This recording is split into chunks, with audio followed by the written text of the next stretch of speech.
queria ser paleontóloga. Mas eu acho que quando eu comecei a escrever para as outras pessoas, eu vi algo que eu gostava de fazer, mas eu não tinha pretensão de escrever como profissão. E agora, hoje em dia, virou meu sonho, passou a ser meu objetivo, meu sonho, poder escrever como profissão.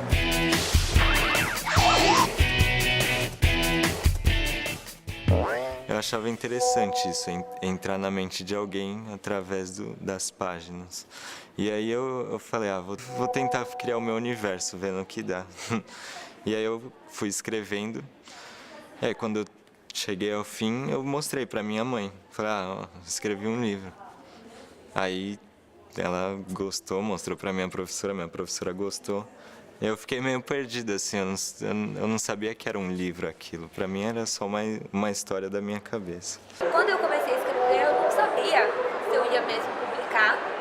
Eu comecei a escrever pra mim mesmo, porque me fazia bem naquele momento. Só que a história foi evoluindo, né? Eu já escrevi sinopses para alguns autores, né? Fazia resenha e tal.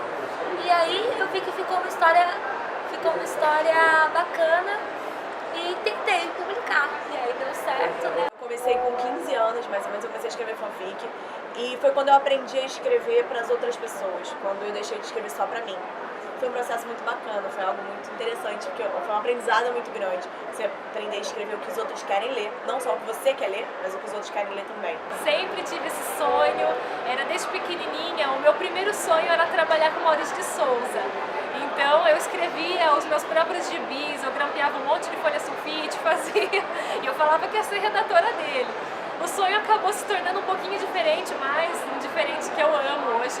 Que eu comecei a escrever contos, poesias, e alguns contos foram se tornando romances, alguns que hoje estão publicados. Eu tinha uma professora, a Rosiane, e foi ela que leu a primeira versão do livro.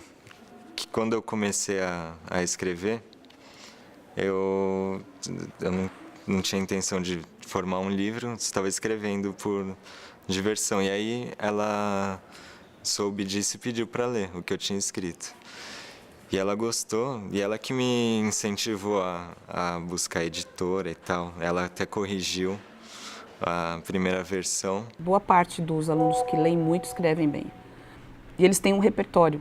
Então, na hora, por exemplo, de trabalhar com a dissertação, que é uma modalidade de texto complicada, a gente percebe que eles conseguem fazer isso de uma maneira mais tranquila. E esse aluno, ele é diferenciado. São raras os casos em que a gente tem um leitor voraz que não produz bem textos, né? Então, acaba refletindo, sim. O vocabulário é mais rico, a gente percebe que a organização do texto flui melhor, ele consegue colocar a ideia de uma maneira muito mais clara. É muito difícil começar porque as editoras fazem uma barreira, assim, a seleção é muito... Quem já tem um nome na literatura pode desenvolver, agora quem quiser começar é muito difícil. O que a gente busca hoje é cada vez mais lançar livros que atendam à vontade do jovem ler. E a gente vem subindo com isso. A gente vem subindo agora para pessoas um pouco mais velhas, para esse jovem ter o que ler depois que ele crescer um pouco mais. Sempre alerto os escritores, principalmente os jovens escritores, é prestar atenção nos contratos que são oferecidos para eles, se o serviço de revisão, diagramação é um serviço de qualidade, é um serviço bem feito, porque aumentaram as oportunidades, mas eu acredito que o Brasil ainda tem a crescer em qualidade para a obra dos novos autores brasileiros. Eu decidi pegar o dinheiro que eu tinha e lançar a minha fanfic de forma independente.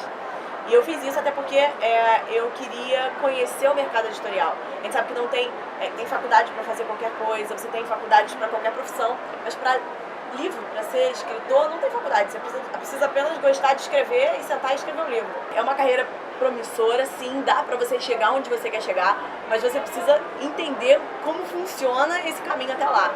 Tem que ler. Não existe outra possibilidade. Se você quer ser um escritor, você precisa ler. Precisa ler os autores brasileiros que são incríveis. Machado de Assis, Graciliano Ramos. Porque quando você lê muito, você cria a sua linguagem. E aí você começa a se desenvolver como leitor e se desenvolver como escritor também. Não perca aquela magia, não perca o amor à escrita. Fique sempre concentrado no seu amor à escrita e por que você escolheu fazer aquilo. E foque sempre as suas energias do seu coração nesse amor à escrita para que nada possa te desiludir ou fazer desistir no meio do caminho.